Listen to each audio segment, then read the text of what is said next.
Welcome to Inside Southeastern Basketball with David Kiefer on the Southeastern Sports Radio Network. It's your chance to hear directly from the head of Lion Basketball. Now, live from Rainbow Daiquiris in Hammond, here's Alan Waddell. The Southeastern Lions split a pair of conference games this past week as Wednesday night Southeastern finished off the season sweep of Texas A&M Corpus Christi in the University Center. Trailing by 9 in the second half, Southeastern used a 15-3 run to overcome the Islanders. The Lions were led by freshman Byron Smith, who poured in 16 points, including 6 straight free throws down the stretch to seal the deal as Southeastern defeated Corpus for the third straight time. Saturday, Southeastern ran into a little bit of a buzzsaw as they played a red-hot Abilene Christian Wildcat team. Southeastern was doomed by 24 turnovers and only shot 36% from the field. This week, the Lions will face a couple of in-state rivals starting on Wednesday when Southeastern takes on McNeese right here in Hammond in the University Center before heading to Northwestern State on Saturday. Good evening, Lion fans. I'm Alan Waddell, and I want to welcome you to Inside Southeastern Basketball with David Kiefer, live from our home right here at Rainbow Daiquiris in Hammond. Thank you so much for joining us wherever you may be tonight, whether on the Southeastern Sports Radio Network or watching live on the Southeastern Sports Network through YouTube. We'll be with you until 8 o'clock, and over the next hour, we'll get Coach Kiefer to break down the 2 games this past week, the big win against Corpus Christi, and then we'll turn our attention towards this week's schedule right here on our program. So let's take a break. When we come back, I'll be joined by the head basketball coach of your Southeastern Lions, David Kiefer, right here on Inside Southeastern Basketball, presented by Rainbow Daiquiris on the Southeastern Sports Radio Network.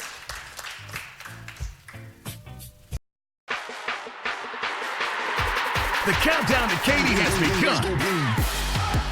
The Southland Conference Basketball Tournament at the Merrill Center in Katy, Texas. Experience it live as Southland strong teams compete for a tournament title and a chance to go to the dance. It's affordable family fun and great college hoops action. Tickets for the Southland Conference Basketball Tournament are on sale through school ticket offices and Ticketmaster.com.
All right, welcome back.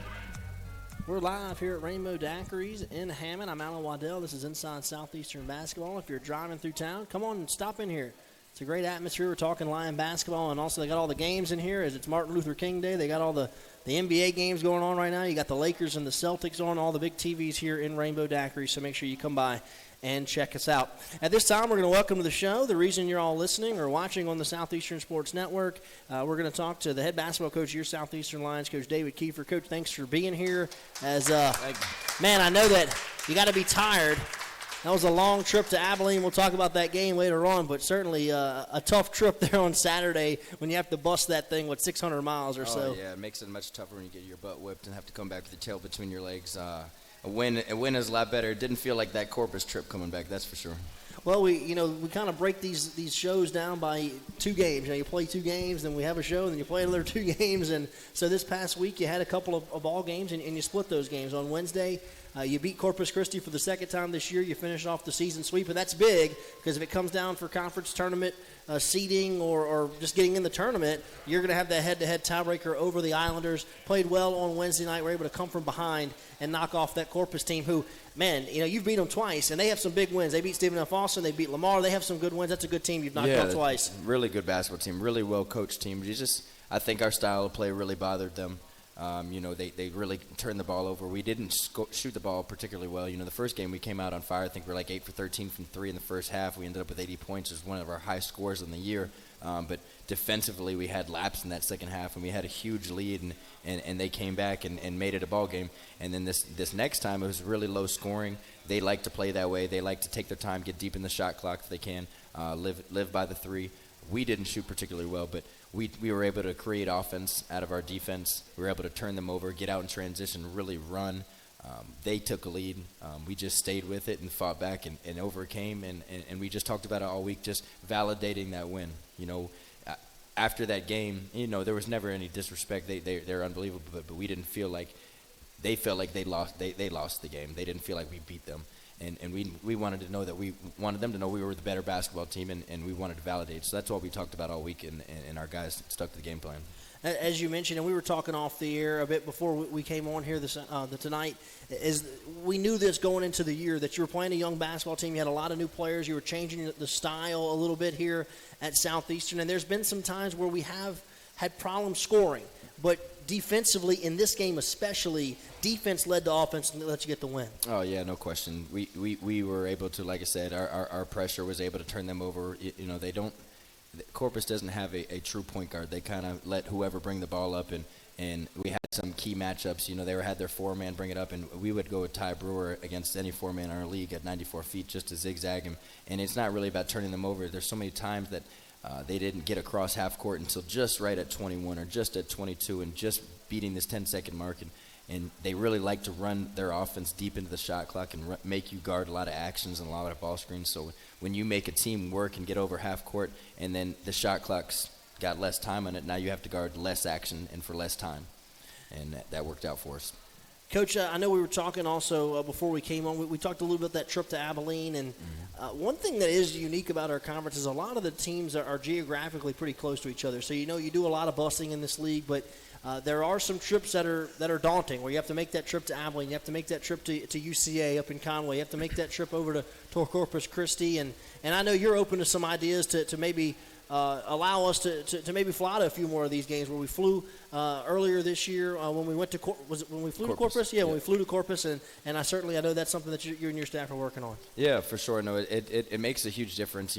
Several of the other Texas schools in our conference fly away. I don't really know how they do scheduling or why they do scheduling, but every year it seems like we play Abilene twice. You think we'd play them once, and Lamar, who's 3.5 hours away, twice. We only play Lamar once. I don't really understand, especially since a lot of teams do bus, but I just started and got in the league, so I'm not questioning anything, but hopefully we can get some type of change with that. But I'd like at least 2 flights a year for conference play. It just makes a huge difference. You got a 10.5-hour bus ride. Next year we're going to have and the Incredible Hulk at 7'2" riding around. He doesn't need to be on a bus for 10.5 hours. I don't think people realize that as well. When you're traveling a basketball team, you're dealing with tall guys. I mean, you got some guys 6'8", 6'9", like you said, 7'2". Trying to jam in a bus, that's a little tough. Right, you ride an airplane for 2.5 hours or an hour and a half to Dallas, whatever that flight is. Instead, we rode a bus 7 hours to Dallas, and it's still the same size seats. It takes a toll on those bodies. It's hard for me, and I'm 5'11", so those guys got to get up and play the next day too. I don't have to play. Lions right now sitting at 2-5 in the Southland Conference, but you've been very competitive in a lot of those games. I just feel like you're close. I think that you're just a few plays here or there from flipping that thing around and certainly make a run at this conference tournament. Yeah, we just try to have good practice every day. I'm not trying to see too out far in the future. We try to just hold them accountable to every single thing that we do in the practice. We try to blow the whistle every single time, get better practices, make sure we're trying to compete and have great enthusiasm every day and be coachable. Like I said, we had a little bit of step back Saturday, but we got to have come back. We had a really good practice today. We got to have a great practice tomorrow and get it back going on Wednesday at home. What's the I guess, the mood, inside the locker room? You still feel like this group's staying together? Yeah, for sure. I think so. Our core, especially our young guys, so hungry just every day, just being sponges. And even our older guys that have been around and they've been in this situation before. It's not the first time, especially, Vaughn, Julian. They've been a part of teams, especially even here. We were, 3-12 or something like that last year with a bunch of seniors. So the guys have been sticking together. Everything's not perfect. It's a family, so you have bumps and battles, and but you gotta deal with it, and you grow from that. And I know you're saying that obviously, you take it one day at a time and one game at a time, but ultimately the goal of this thing, especially, it's a one big league, is just play your best basketball towards the end of the year. And this is about the time of the year where you like to see your team start to ascend. Yeah, for sure. If you're getting better, you're getting worse as the year goes along. And at this point of the year, we've been talking about this is the time where we need to start stacking our wins and getting better. We think the best basketball we need to be playing is in February and March. And as long as we keep having good practice every day, the byproduct will be winning. Well, certainly you're going to have a tough schedule this week as well, as you're going to play a couple of Louisiana teams. We're going to break those down later on in our show, but quickly, Wednesday night you're going to play McNeese here, and then Saturday you're going to be on the road at Northwestern State. So kind of an easy week, I guess, so to speak, as far as travel. You're going to be at home, and then that short bus ride up there to it's not short, but three right. hours or so, short compared to Abilene, yeah. But to Northwestern State, but an opportunity to get some in-state teams to play this week. Yeah, for sure. I've been watching a little bit of McNeese. Haven't seen much of Northwestern State. They're not trying, again, look too far ahead, but knowing what McNeese has and how they played last year, and just have a couple of really, really, really, really good players and older guys. So it's going to be about 3 or 4 guys that we really got to keep our eye on. A well-coached team that competes, and he's built this thing. He's gone where he's been. I think he was at Tennessee Martin in 2 years. The second year he was there. He's in the championship game where he was at. Now he's at McNeese, and everybody's saying by year 2 he's got his team, and they're starting to figure it out now. Won 4 in a row. Won a big game the other day at UNO. Just got some really good players. Shamarcus Kennedy, potential player of the year in the league. He's got 3 Player of the Week, Player of the Month, or Player of the Week awards. Had multiple triple doubles. You got the transfer from North Texas, had a 40-point game I think this year, and they got one of the top 3-point shooters in the country. So we got our hands full, but I think being at home and our style of play, if we can bring our style of play to the floor and make it our type of game, I think we'll be all right. Again, we're just getting started here. This is Inside Southeastern Basketball. We're going to be with you till 8 o'clock. We'll be doing this each and every Monday night from 7 to 8 o'clock right here at Rainbow Daiquiris live in Hammond. If you can't make it out, you can always tune in on the Southeastern Sports Network. You can just go to YouTube, and you can log in right there and type in Southeastern Sports Network in the search bar, and you can watch our program live. And always you can pick us up on the radio network as well, as we'll be live with you every week from 7 to 8 o'clock. We're going to take a break. When we come back, we're going to break down the Lions' big win over Corpus Christi this past Wednesday. We'll talk some about the Abilene trip that Southeastern took on Saturday. Later on in the program, more on McNeese, more on Northwestern State, as Southeastern will take on those 2 programs this week. But first, let's squeeze in a break right here on Inside Southeastern Basketball with David Kiefer, presented by Rainbow Daiquiris on the Southeastern Sports Radio Network.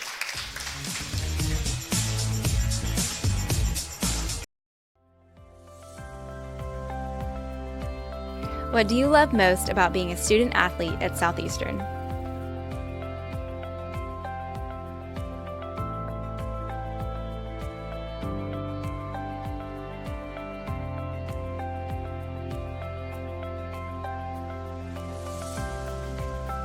So I chose teammates for life because on our golf team, nobody's from the same spot, but the friendships we've made, once we graduate, I know we'll always be friends, we'll always see each other, we'll always come back and visit.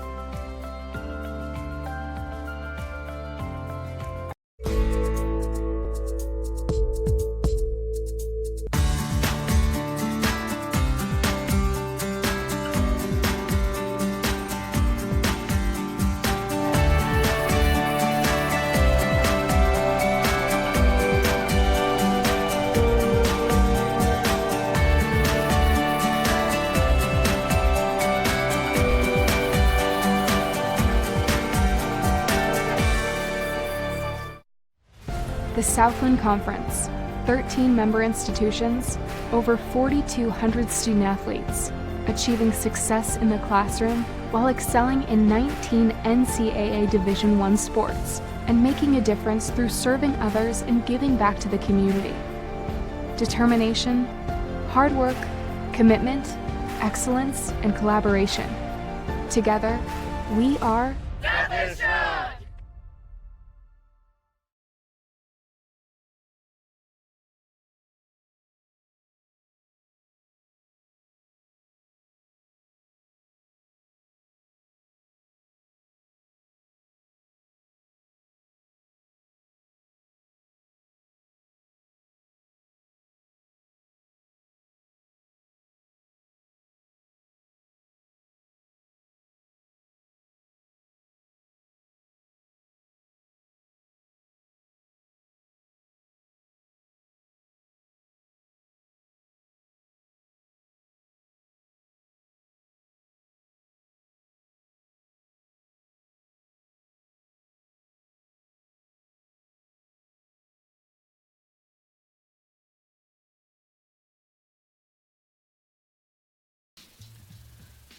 All right, welcome back.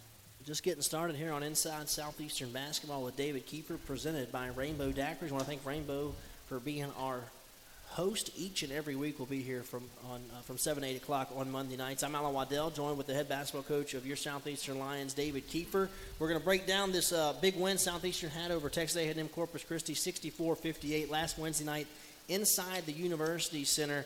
Lions sweep the season series against the Islanders. And Coach, I think what jumps out to me the most about this game was your team handled some adversity. You look up there in the second half, you're down 47-38, you're down by 9, and you go on a 15-3 run to win this game. And we've talked a lot about it, your style and what you want to do here defensively. You held the Islanders to just 3 field goals over the final 14 minutes of that ball game and allowed you to win. I thought it was big for this young group to have a game where you were behind and came back and were able to win. Yeah, for sure. It felt different for me sometimes, and maybe the guys feed off that. Sometimes I feel more comfortable when we're down or we're battling back and forth for that lead because we seem hungry. Our defense seems to turn up. You know, our guys have, it seems like, more pride to just get stops and give a lot of credit to some of those reserves that came in and played huge minutes for us. Maxwell Starwood, Maxim Romanoff played huge games. Anytime you shoot for the game, just under 37% from the field and 18% from three and win, that means you were guarded. Right. Talk about Byron Smith. I know that this is a young man that you're really high on here. He had 16 points in this game.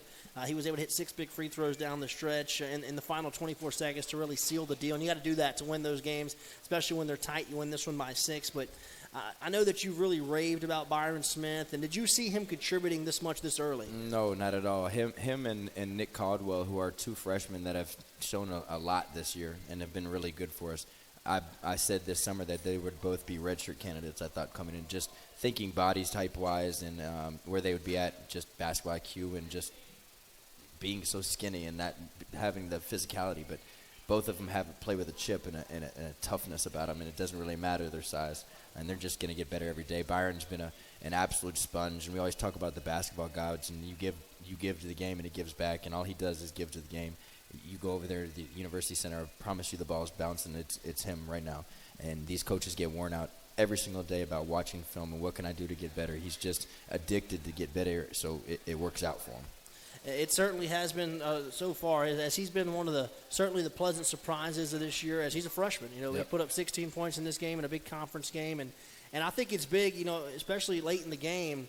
Freshman wants the ball. He wants the ball to seal it, and you say that because he goes to the line and knocks down those 6 free throws. He had to want the ball because they're fouling at that point. Yeah, and he's got the confidence. He's put in the work, so he knows that he can make it. He knows that he can do it, and you got to love the confidence in a young guy like that. You just see the confidence growing every single day and wanting to get better. He's definitely going to be a bright future for us. You mentioned Maxwell Starwood. He had his best game as a Lion, 12 points, a career high in this game against Corpus Christi. And I know you've mentioned a few times since we've been doing this the last few weeks about our post guys aren't real. I mean, they're tall, but they're not real big. He's one of those guys that he is our bigger guy inside, and they had a big post guy, A&M Corpus Christi. Was that just a matchup thing with him, and he responded in this game on Wednesday? Yeah, for sure, and it went back to the last game. It got a little chippy between them two last game, and we've challenged Maxwell because Maxwell is the one big guy that we got. He's 225 pounds, and he's strong. He's one of the strongest guys in the weight room for guys that we're having playing. So we've challenged him. He's kind of a more skilled forward. You look at that size, but really he's kind of more skilled, and we've challenged him to be the tough guy. And he's really kind of accepted that role. He's got great enthusiasm every day. He kind of likes the physicality of the game, and it wasn't like that before for him. And now he's kind of accepted that role, and you see him just growing and flourishing in what we're trying to do every day. So, again, a big game for junior Maxwell Starwood, 12 points. Ty Brewer had 11. I mean, it seems like every week, every game, he's putting up double digits. He's one of the leading scorers in the conference, and certainly 11 points from him. And you mentioned him earlier as well. I know that in the offseason you were really excited about this young man, Max Romanoff. He had 9 points in this game, and he had a big three in this game whenever he was trying to get us kind of back in it. He kind of jump-started us there in the second half. But talk about Max and what he brings to the table here as he's a freshman. I know he's a foreign player. He's from Israel, right? Yep. Well, he's actually born in Russia and then moved to Israel. But he had 2 Ty Brewer shots in that game, 2 of the no-yes that just kind of worked out for him. He shot one that almost hit the ceiling that bounced in, and then he shot a pull-up 3 in transition one-on-one where you kind of wanted him to just attack, and he hits it. So not great shots, but for him to have the confidence to take those, which a month ago he would have probably just dropped the ball because he was nervous. He was the last guy here on campus. He missed the first 2 weeks of school, missed the entire summer. So there was a point when he got here for the first 2 weeks when he kind of just had confidence and wasn't really worrying about what we were trying to teach and doing. He was just free playing. We're all kind of looking around at each other like, is he our best player? And he was just playing. Now all of a sudden everything sped up for him. We were coaching and we were making him do certain things that he's never done before. So then everything got really fast for him, and he was second-guessing everything. Now you start to see him getting more comfortable on the floor. And, Mox is 6'8" with a 6'11" wingspan and really moves really well. So he's been a weapon for us defensively, and he really can be good offensively too. He's just really starting to come on his own. He's gonna be a big contributor again Wednesday night for us. So he threw in 9 on Wednesday, and it's big. You're getting some bench points. 12 out of Max.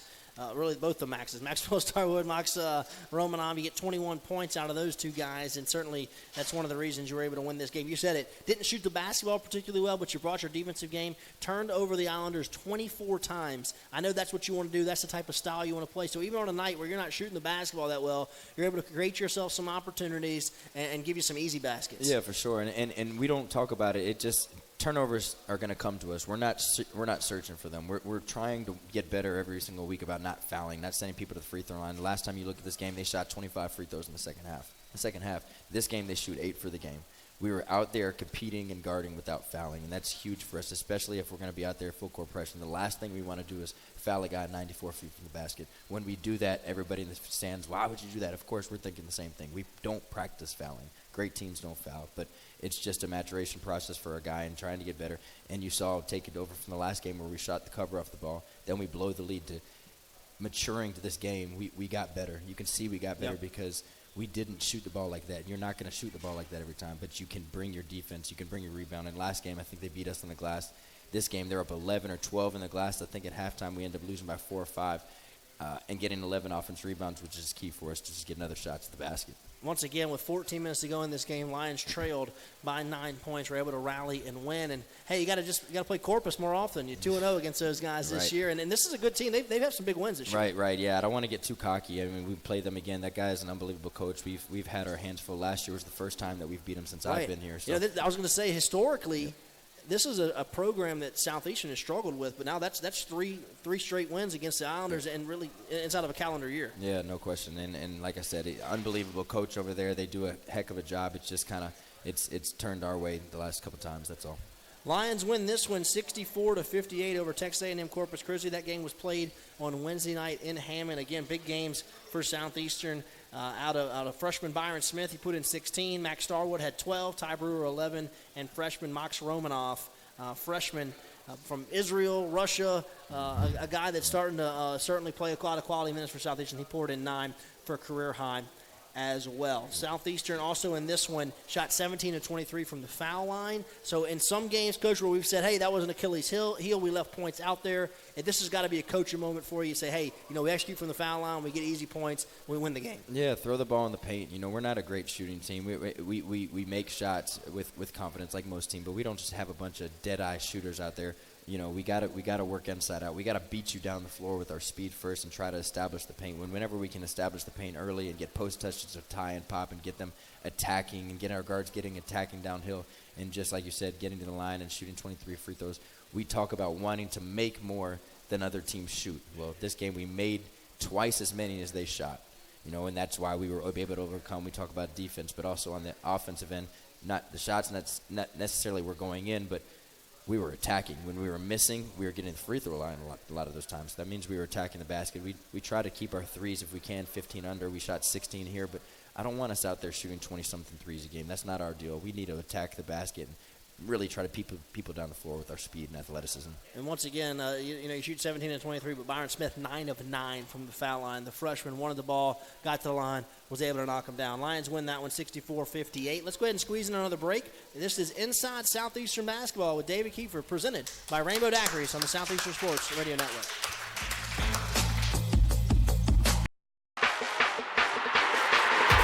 The countdown to Katy has begun. The Southland Conference Basketball Tournament at the Merrill Center in Katy, Texas. Experience it live as Southland strong teams compete for a tournament title and a chance to go to the dance. It's affordable family fun and great college hoops action. Tickets for the Southland Conference Basketball Tournament are on sale through school ticket offices and Ticketmaster.com.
All right, welcome back.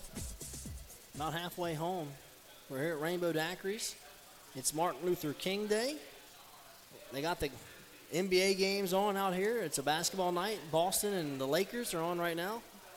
As we're talking Lion basketball, Southeastern got a big win against Corpus Christi last Wednesday night. They took a trip to Abilene on Saturday, and then this week, 2 games against in-state opponents, as Southeastern on Wednesday night will take on the East State Cowboys and then take a trip on Saturday to Northwestern State.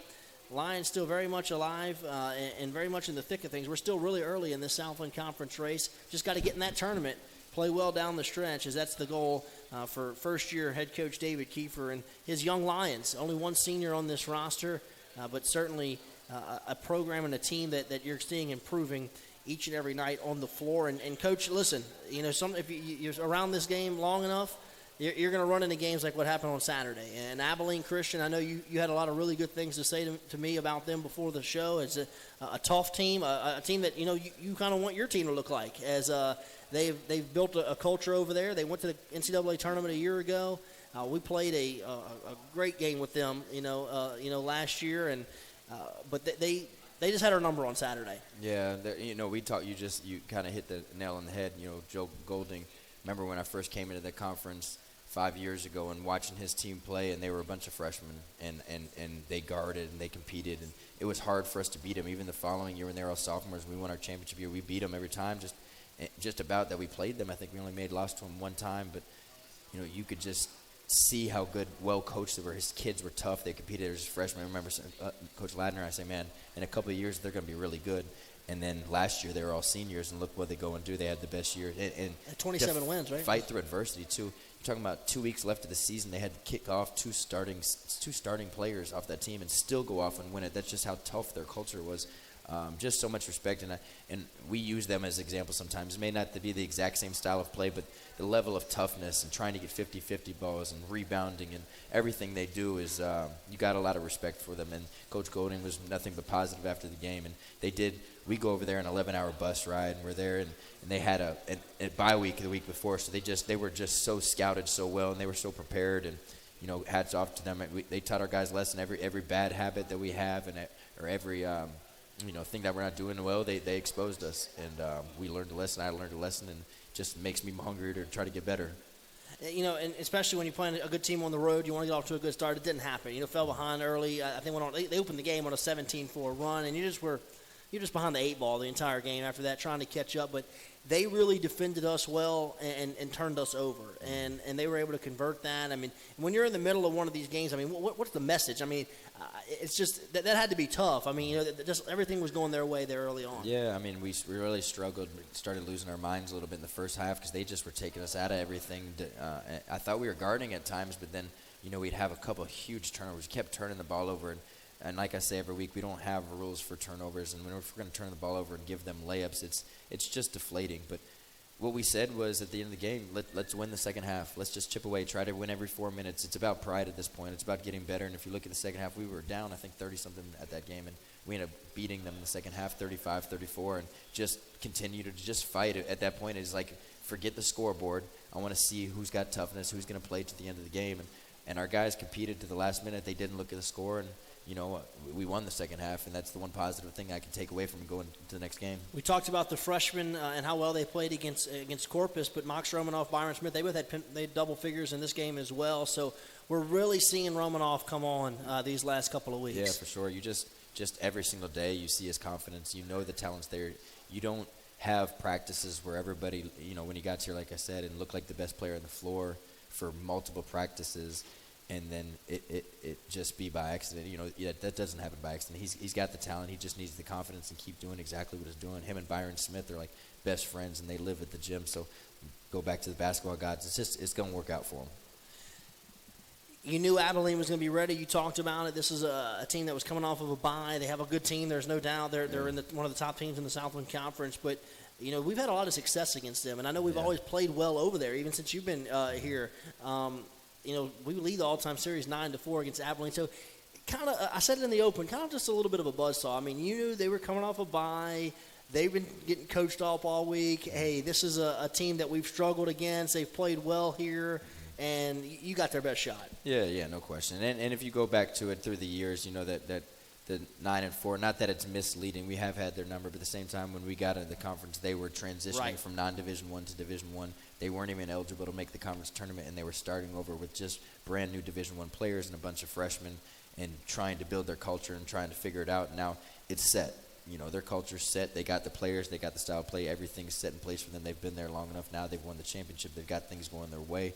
We're just starting, and we're just building, and yeah. Abilene will be back in Hammond on February 22nd, so you got about a month or so away, but they'll be here at 4 o'clock tip. It's on a Saturday, so you'll be able to come out and watch Southeastern try to avenge that loss against Abilene Christian. Lions just couldn't get it going from the field. 18-49, only 36%. Again, turned the basketball over 24 times as I just ran into a tough opponent. And, again, if you stick around sports long enough, there's sometimes you're just going to have a game like this, and it just didn't go Southeastern's way. So you just got to tip your hat to Abilene Christian and move on to the next game. You take a quick peek, Coach, at the Southland Conference standings and where everybody kind of stacks up right now. And, again, this is really just a jumbled mess. You got some teams, SFA 6-1, Abilene's 5-1, but then kind of in the middle, this thing's wide open. So there's going to be a lot of positioning over these next few weeks. Yeah, I think it's just at the end of the day, you see the same teams up at the front, and I don't think that's going to change too much. But, as you get down into it, like you said, who's going to stick together, who's going to stay healthy, who's going to keep buying and listening to their coach and keep battling every day. And then there's going to be some teams that kind of just pack it in. That's kind of how I've been most of the year. And I know there's going to be some differences. I don't see some of those teams at the bottom going to stay there too long. you know, you just got to give the respect to our league, man. I just think it's so much. It's gotten so much better since I've been here. Maybe not the top. You don't have your Stephen F. Austin of old, where they're just going undefeated throughout. But well, they did beat Duke this year. No question. But going from 1 to 13, Incarnate Word's not an easy out. Houston Baptist is not an easy out. Like these are good basketball teams, and it's just the league and coaching is good. Now, one thing that has jumped out to me that who we've played so far earlier in the year. We've had a tough opening conference schedule. Most of the teams that are up at the top of this thing, we've played those guys already, and we'll play them probably again. But certainly we'll see how this thing plays out as the schedule just works its way here. We got a long way to go. Got a lot of basketball to play over these next few months. Yeah, for sure. Like you said, you look at the schedule right now. Stephen F. Austin is sitting at 1. We've played 1, 2, 3, 4. We play 5 tomorrow. Play 6 Saturday.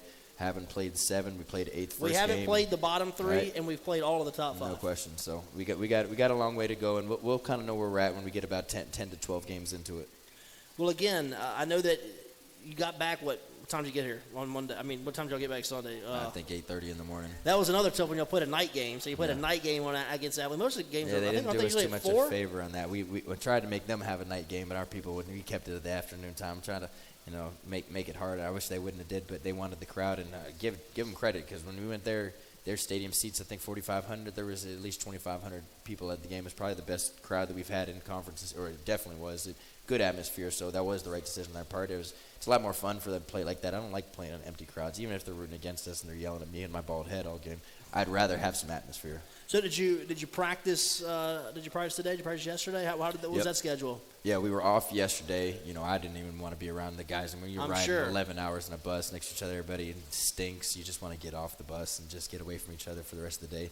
But we had a practice today. I thought it was really good. The guys got after. We went for a solid 2 hours, and we're going to have a really good one again tomorrow and be prepared if we want a chance to win Wednesday. So you got to come home and play with those kids a little bit, huh? Yeah, I got to hang out. Like, as soon as I got home, everybody's like, I'm going to go home and crash. And I'm just I don't know if you realize, Coach Kiefer has a 5-year-old and twin 1-year-olds? 10 months, yeah. 10 months. So he's got his hands full at home. So as soon as I walk in the house, my wife's just sitting down. My son's playing on his iPad. And, my wife's sitting down holding 2 babies. And everybody's like, hey. I'm like, there's no nap time. So go play, have fun.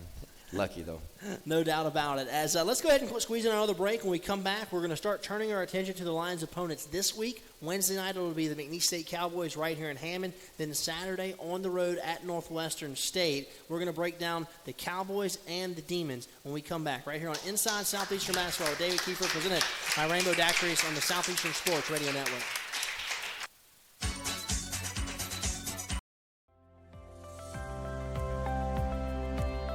What do you love most about being a student athlete at Southeastern?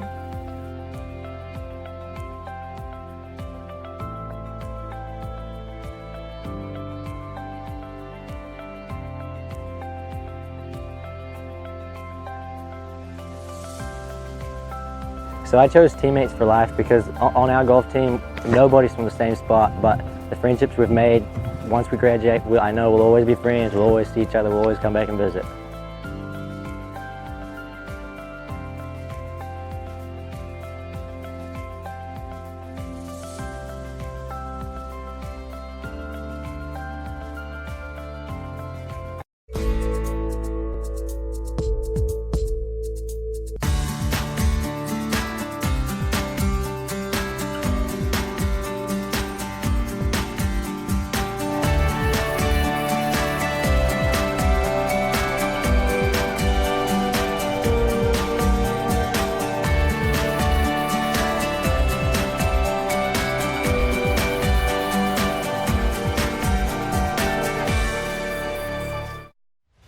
The Southland Conference, 13 member institutions, over 4,200 student athletes, achieving success in the classroom while excelling in 19 NCAA Division I sports and making a difference through serving others and giving back to the community. Determination, hard work, commitment, excellence, and collaboration. Together, we are Southeastern!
All right, welcome back. About 20 minutes to go here on our program. Again, we want to thank Rainbow Daiquiris for being our host. Make sure you come on by and visit these guys. They do a tremendous job hosting us. They got all the TVs in here. They got the pool tables. Make sure you check them out over here on Thomas. This is Rainbow Daiquiris. They'll be our host. We'll be here every Monday night from 7 to 8 o'clock talking Lion basketball. Southeastern with 2 games this week as the Lions will take on the McNeese State Cowboys. It's a 7 o'clock tip. And this game will be on the Southeastern Sports Network right there on YouTube. You can watch those games stream. But we want you to come. Come to the University Center. Let's fill up that house as we're taking on a good McNeese team. And, Coach, this is a McNeese team that's playing probably their best basketball of the season. They've won 4 in a row. And I know talking to you off the air, this is a team that's got some dynamic players. Maybe some of the best players our league has to offer. We'll get an opportunity to see those guys on Wednesday night for McNeese. Yeah, several all-conference players. Starts, I think Shamarcus Kennedy, best big in the league, arguably the best big in the league, 6'9", really long arms, athletic, affects the games and all ends of the floor, has multiple triple-doubles with block shots. Just has got so much better. I remember seeing him in junior college, and he kind of wanted to be a perimeter face-up guy, and just credit to their staff knowing what he is and making him play at the rim. And since he's done that, he's been just so dominant, and he gets them going on both ends of the floor. And they've got multiple other players transferred from North Texas, like I said, who's had just huge games. They can really score the ball, one of the top three-point shooters players in the conference, and good role players and a heck of a coach. So, like I said, I can't give more credit to our league. We got to battle every single night, but this team is similar to Nichols in the sense that they just going to have some older dudes that can just play. Well, we're going to take them on Wednesday nights at 7 o'clock tip right there at the University Center. McNeese leads the all-time series between Southeastern and the Cowboys 64-48, but the Lions have won the last 3. Swept these guys a year ago. I remember the game over there was crazy. Back and forth, came down to the wire. They kept fouling. They kept going back and forth, but we've certainly had some good games in this one. Again, this is a team that started 0-3 in the league. They've won 4 in a row, so they've gotten themselves back into contention. McNeese at 4-3. You mentioned him, Shamarcus Kennedy. He's a senior. He's 4th in the Southland in scoring. He's averaging 16.4 points per game, 3rd in field goals with 112, and leads the conference in rebounding at 9.4. So he's almost averaging a double-double. He's going to be a lot to handle. And I know that we talked about Maxwell Starwood. He played well against Corpus Christi and their big man down low. I know Pop and Ty are certainly guys that play down low. Those guys are going to have to play big to defend this guy. Oh, no question. And his partner next to him, Roydell Brown, he's numbers-wise not having the season that he did last year, but I think Roydell had like 20-something and 15 against us last year, really, and he's their 4-man, just 6'5", really athletic, and really it's kind of a Ty Pop. They're built similar too. They're not just big old strong guys. They're athletic, so I feel comfortable with our guys battling them, and a lot of people don't know this, but Pop, Jop, and Shamarcus Kennedy are actually teammates at junior college. Okay. At Chipola Junior College, and we have 2 guys in our pretty team. Good basketball team, huh? They had a pretty good really Chipola good team. Every year, top 10 in the country. Actually, my college roommate's the coach there, so we've had some success on some players out of there. But the one thing Pop's got, he's practiced against that guy every single day, so he feels comfortable guarding me. They both kind of know what each other likes to do, so we have hopefully a little advantage from that aspect. And like I said before, those guys are really good players, but not the 240 and 250-pound guys that we've been playing. McNeese has 3 guys that are averaging 15 points or more. You mentioned junior guard A.J. Lawson. He scores 16.5 points per game. He shoots 49% from the field, and they have a junior, Drew Cuxhausen, that he's averaging 15 points per game. And we're talking a lot about their bigs, but this is a McNeese team that actually leads the conference in three-pointers. They've made 163s, so they like to play inside out, and they can hit some threes. So talk about what type of style of play, if you're coming to the game on Wednesday night, that we could expect to see out of McNeese. Are they a grind-it-out team? Are they a half-court team? What do they like to do? Yeah, they're really trying to score the ball. They'll take some deep threes. The guy that you just said, I don't even know how to say his last name. I think I did that right. Yeah, did a lot better than I would say it. But he leads the conference in attempts and makes. Going to really make shots. They're going to run down there every single time. Shamarcus Kennedy's going to try to post. They're going to try to establish them early. Roydell Brown's going to attack the basket and try to rebound the ball. But they're going to take some. I think we can, try to force them to contested shots, make them work every single down the floor. It's no game plan or secret. What we're trying to do, we're going to try to make them work every single time down the floor and not let them be comfortable and get to their spots. The key is if Shamarcus Kennedy's getting deep post-ups and we're not hitting bodies and boxing out and letting them get rebounds, it's going to be a long night for us. For the Lions, for your team, if you look back at the statistics for the last couple of games, struggled from the three-point line. Do you keep shooting them? What's the message of your team? I know sometimes shooters just go through some cold spells.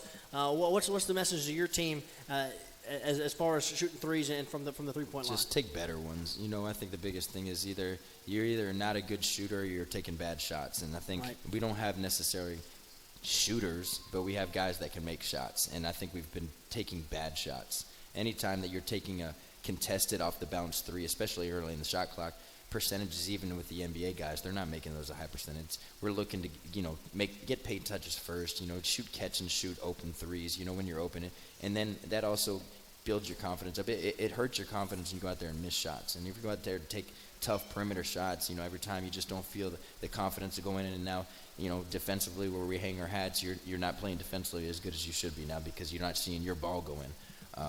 So I think we just got to take better shots. I don't ever want to be the coach that's going to handcuff the players and tell them they can't shoot. All our guys put in too much time. Now, if they're a guy that's not going to work on their game and they're not putting in extra time and the coaches are telling me they're not getting in the gym, then they're probably not going to let them shoot that much. But I trust Byron Smith and Mox Romanoff and Ty Brewer and Von Julian because I know they're putting in the shots. So, just keep shooting and sometimes you're going to go through slumps. Ray Allen went through slumps of not making shots sometimes. So as long as we're taking good ones, and I think the biggest thing was we played two really good defensive teams, and they forced us into bad ones. We played kind of soft, and we didn't attack. You go back to the Corpus game, we won. We shot 23 free throws. We didn't shoot hardly any free throws against Abilene. I don't even know how many we shot. We're just in here. How many free throws did we shoot that game?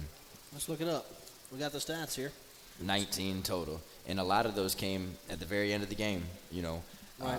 Just not. You're 15 and 19, yeah, so that's a good percentage. And 23s, I told you before, it'd be nicer just 15 or under if we can.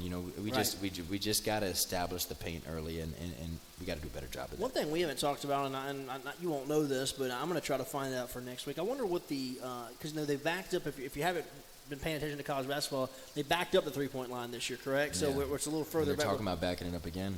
Okay. Well, I wonder what the effect has been, what the percentage was a year ago, and what it is now. What did they back it up? A foot? Is it a foot? Yeah, something like that. I think so. Well, we'll try to work on it. I'll get that stat for you next week. But Dino's the stat guy. But that is one thing that certainly is different. So if you go to college, if you go to a basketball game, now sometimes you see you have the high school three, then you have the women three, and now you have the men's three. So sometimes you're going to gyms, you got three different lines right there. That's got to be tough. It's too confusing. Yeah, and then the college basketball wasn't shooting high percentages from the three-point line anyway. I don't know why we need to move it back any further than it is.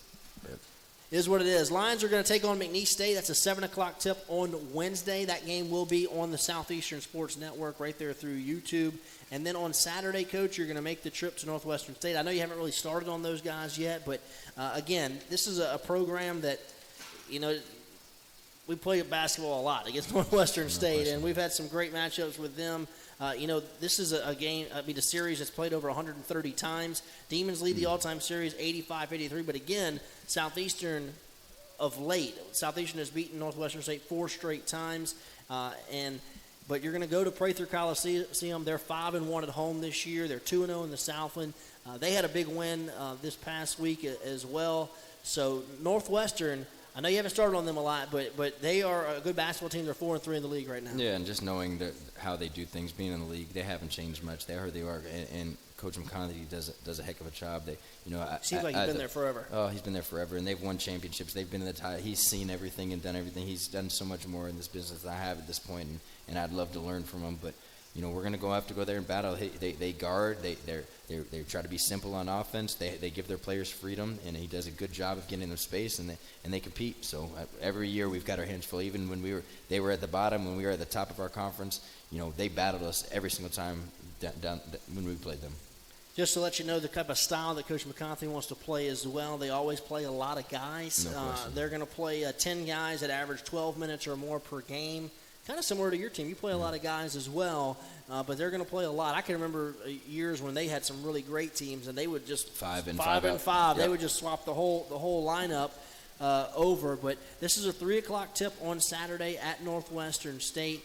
Again, it ought to be a great matchup as they're led by Bile. He's their leading scorer with 13 points per game, 7.5 rebounds per game as well. So certainly that game will be coming up at 3 o'clock. And actually got a hit by our commissioner of our conference, moved that game to 3:30 at their place. Actually, just got hit the other day in an email. Why? There's a girls' game and it's TV, ESPN Plus or whatnot. I think they changed it so it's just for TV reasons. All right, well, make sure you check lionsports.net. All that information will be set up. So, again, right now the schedule says 3, Yep. but it will be 3:30 on Saturday. So you'll certainly want to pay attention to that, Southeastern and Northwestern State. So, again, the schedule for this week, Southeastern will play McNeese at 7 o'clock on Wednesday right here in Hammond. And on Saturday, they're going to take the ride up 55 and go to Natchitoches, Louisiana. No, not up 55. I don't know what it's up. Yeah, What's it up, Salim? Whatever. They're going to head north to Northwestern State and take on the Demons. Let's take our final break. When we come back, we'll get Coach's final thoughts of the night. We'll take any questions, and we'll wrap it up right here on Inside Southeastern Basketball with David Kiefer, presented by Rainbow Daiquiris on the Southeastern Sports Radio Network.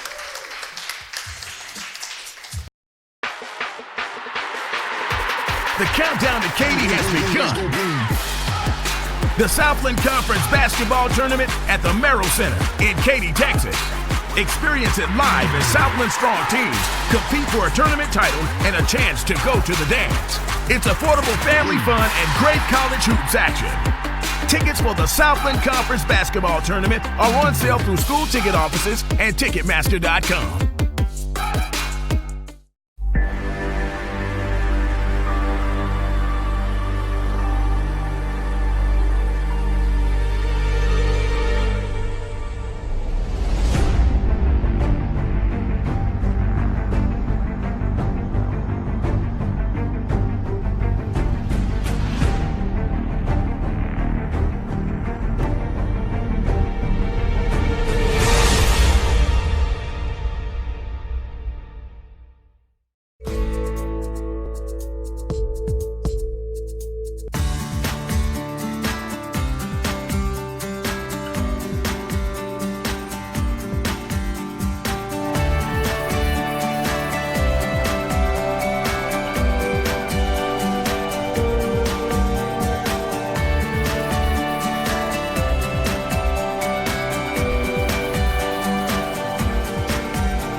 All right, welcome back. Hours flowing by here on Inside Southeastern Basketball. We're live here at Rainbow Daiquiris in Hammond.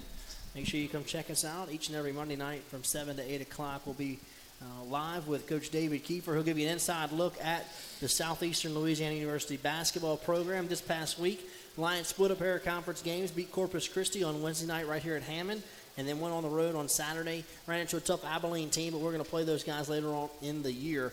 Abilene right now currently sitting up there tied for first or second or whatever you want to call it, because they have one less game played than Stephen F. Austin. Southeastern this week is going to play McNeese State on Wednesday night. That's a 7 o'clock tip here in Hammond. And then on Saturday, we'll go on the road to take on the Northwestern State Demons. Again, that's a 3:30 tip-off, not 3 o'clock. The schedule currently says 3. That game was moved because of television, so it's 3:30. We've got an update from the conference office. That game will be played at 3:30. Coach, I got to ask you, again, this is year one for you as the head man here in charge at Southeastern. What have you learned about your team, or what do you see different from the first time you ran out there against Tulane on opening night to where you are now? Again, I know that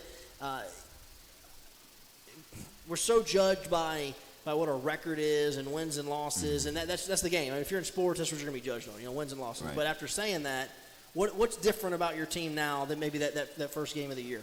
We still got a long way to go, but I think we're less offensive sensitive. I think, like, we go back to the Corpus game. If we would have shot 37% earlier in the year, we weren't going to guard the same way. And I think our guys have grown up on that, especially a few key guys. We talk about Byron Smith, just staying in the game. You go back to Tulane, we couldn't make a shot, and there's so many lapses defensively. And that's kind of where Byron Smith came out in the second half. I was like, oh, we might have something here with this freshman, where we made our run. I think we're down 20-something in a Tulane game, and all of a sudden we cut it to 9 with like 11 to go. And he had a couple of huge steals and a big 3 in front of our bench. And we're like, okay, maybe we got a player here. But I think we still got a long way to go being offensive sensitive, but I think that's probably been the biggest thing that I've seen our guys as a whole improve upon.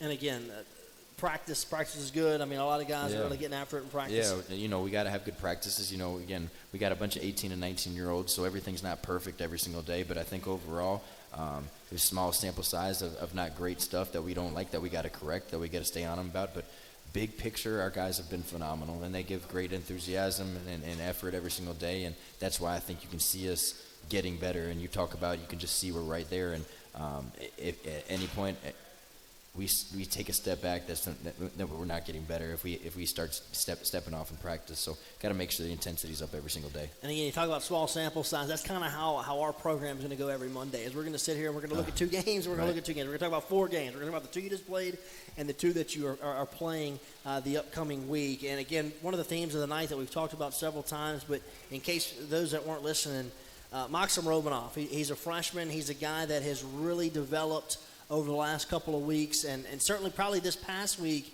his 2 games against Corpus and against Abilene, probably his best, I guess, sample size week, 2 games in a row since he's been a Lion, and this is a guy that's coming on as a scorer for your team. Yeah, scorer, and what's underrated is his ability to pass the ball in transition. He sees the ball in transition. What's he, 6'8"? He's 6'8". He's got almost a 6'11" wingspan. He doesn't have facial hair. He looks like he's still young. I think before it's said and done, I won't be surprised if he ends up being 6'10". You look at big feet, big hands, really long arms, no facial hair, 19 years old. What if he ends up being 6'10"?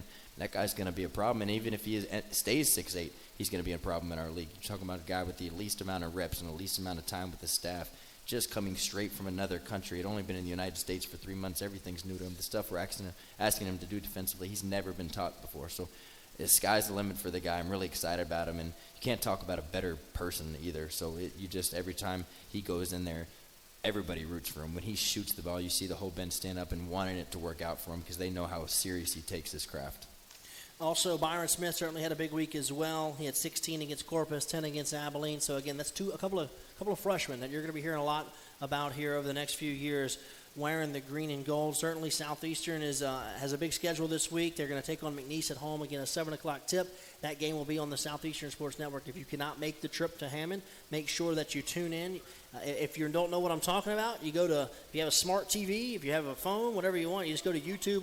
You open up that app, and the little search box, you can type in Southeastern Sports Network, and you can watch any Southeastern home athletic event live right there on your smart television. So it's certainly a big feature for Southeastern Athletics. And again, if you need more information, you can go to lionsports.net. Southeastern split a couple of games this past week, looking for a sweep this week against McNeese and Northwestern State, but it all starts on Wednesday night. Coach Kiefer, about 2 minutes left to go here in our program. Give us your final thoughts of the night as we put those 2 games last week behind us and get ready for the Cowboys and Demons this week. Yeah, just whoever's in town, whoever's listening to the radio show, we need you to come out Wednesday. Got to have, home games are really important. We got to win our home games. Yeah, we got to win our home games. You only get so many. We get 10 a year now. We missed out on a chance against Stephen F. Austin and Nichols. We got a chance McNeese. We need people to get in the stands and help us win. Abilene had a great atmosphere, when they went on runs. That stuff, it matters to have people behind you and cheering for you and yelling at the other team instead of us. That stuff matters, and our guys feed off that. We're going to have guys here that are going to be playing. We talked about Maxim Romanoff and Nick Codwell and Byron Smith, guys that are going to be here in 4 years from now. You watch them grow up, watch them get better. It's a fun style. You guys, they'll see they'll give their best effort. You're not going to waste your money coming in there. And the students are back in town. Students are back in town now. Right, so. Right. We need to get as many students as possible. Students are huge for us. When they come out, it makes a huge difference. All the sports teams, our sports team within our own athletic department, they do a great job of showing up for us, and we try to do the same thing for them. It makes a huge difference for our guys. Well, that's going to do it for us. We want to thank everybody who's associated with the show. Certainly want to thank Rainbow Daiquiris for being our host. Again, every Monday night from 7 to 8, We'll be here. Mr. Woody and his crew do a tremendous job for us. They got all the TVs in here. If you haven't been in this facility, you're missing out. I mean, this place is awesome. It is so nice in here. They got the pool tables over there. They got all the TVs throughout the building, a great place to watch a game. So make sure you come in here on Monday. We're going to be doing this each and every Monday night. And starting next week, we're going to start hearing from some assistant coaches as well, right? So we'll talk to some different guys next week as well. So you'll get an opportunity to meet Coach Kiefer's staff. I know that Coach is very excited about the staff he's been able to put here together at Southeastern. Once again, schedule for this week, 7 o'clock tip on Wednesday at the University Center as the Lions will take on McNeese State. And then Saturday we'll be on the road to take on Northwestern State in a 3:30 tip. That's going to do it for us, Coach. We're completely out of time. For Coach David Kiefer, I'm Alan Waddell. We'll see you next time right here on Inside Southeastern Basketball with David Kiefer, presented as always by Rainbow Daiquiris on the Southeastern Sports Radio Network. See you next week. Inside Southeastern Basketball with David Kiefer is a product of Lion Sport Properties. For more information on how you can support future broadcasts, contact Lion Sport Properties at area code 985-549-2570.